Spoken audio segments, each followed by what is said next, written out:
Let's talk about the homeless today.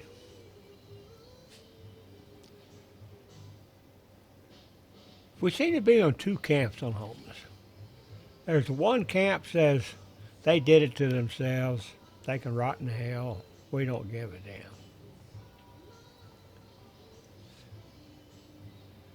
And the other camp seems to say,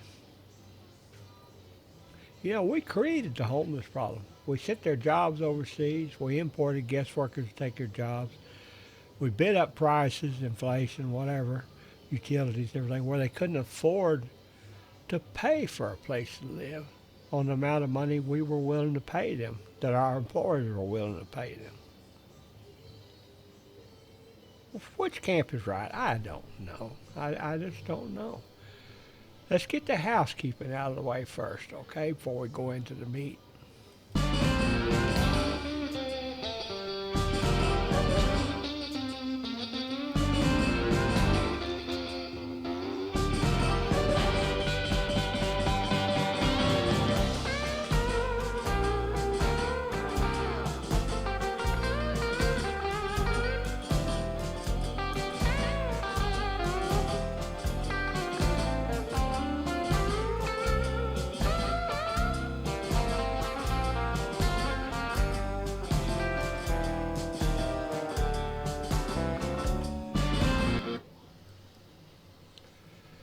There's a news article come out this morning. Since I'm running for senator, I don't normally pay attention much to the news. My main focus is jobs and opportunity. Opportunity being, once you have a job there, can you work your way up the ladder, or are you stuck at that bottom rung? That's my focus more than anything. But as you heard when I was discussing this before the introduction, I'm in that latter camp. I believe that our homeless is increasing because we sent their jobs overseas and we've imported guest workers, non-immigrant guest workers, to take their jobs here at home. Now, as you can see there on the screen, in Houston is announcing a homeless super hub. Now, I read this and I looked at this and I said, what a load of crap. It says here, first thing, while the city plans to pay $16 million for the property, it is currently valued at $6.7 million. Why would you pay nearly $10 million more dollars than what they were asking? Somebody getting kickbacks? Something being handled under the table there? Why would you do that? I'll guarantee if I had say $100 million, $200 million budget, whatever they got here, I would not pay $10 million more dollars than what they were asking. I don't think you would either. So that's the first thing that caught my attention. The facility is described as a super hub, not because it will house large numbers, but because anyone can walk in without being referred and then be directed to other resources in the city. In other words, they don't have a plan. It's expected to include 150 to 225 beds. It will offer on-site health care, psychiatric services, and substance abuse treatment. The city will not operate the facility directly. Instead, it will hire a third-party operator.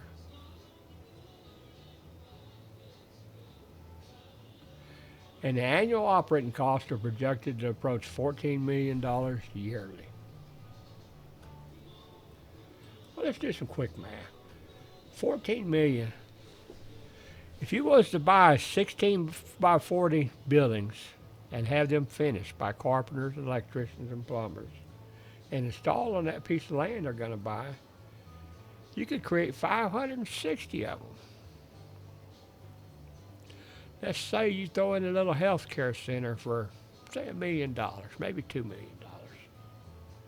Those people could live in their own home, slowly adjust back to life, go see the doctors on their appointments, and if they didn't make their appointments, the doctors would know where to find them to check on them, to see if anything's wrong. Doesn't that make a lot more sense? And that $14 million a year, what did I say it was $14 million? Oh, it's $140 million. No, 14 million annual operating costs. So every year you can add an additional 560 homes, give or take a little bit. Let's just say 500 homes for to make it easy to calculate. So in 10 years, you could theoretically have what, 5,000 homes to help the homeless out. I mean, after all, they did not send their job overseas.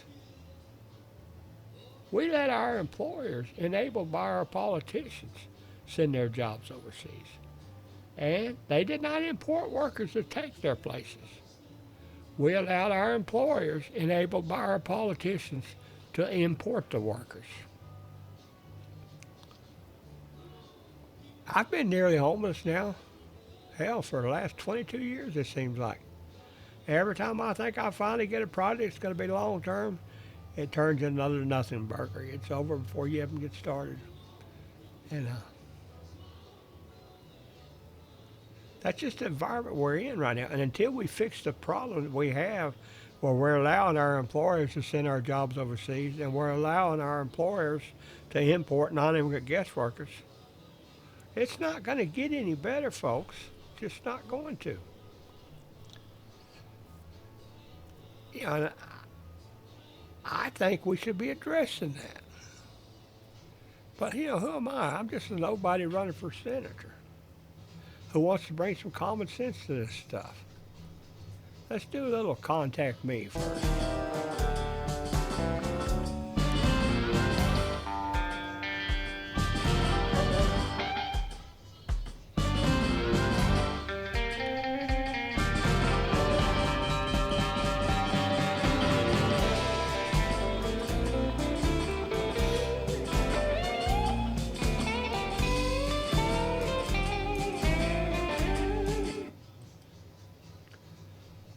So, you know, as I've tried to show here, our homeless situation is not going to get any better. Not until we address the real problem, which is why I'm running to be a senator. Because I want to address the real problem. If I get up in the Senate in Washington, D.C., they call on me and say, Virgil, we want to discuss this. I say, that's not no problem. I'll be happy to discuss that with you. However, if I discuss that with you, we're going to discuss jobs for Americans. And I'll do that to the politicians, and I'll do that to the media, and I'll do that to whoever the president is at the time. You can rest assured I'm not going to change.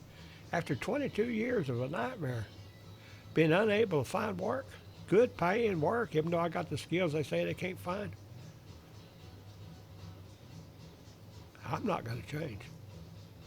I'm focused on this.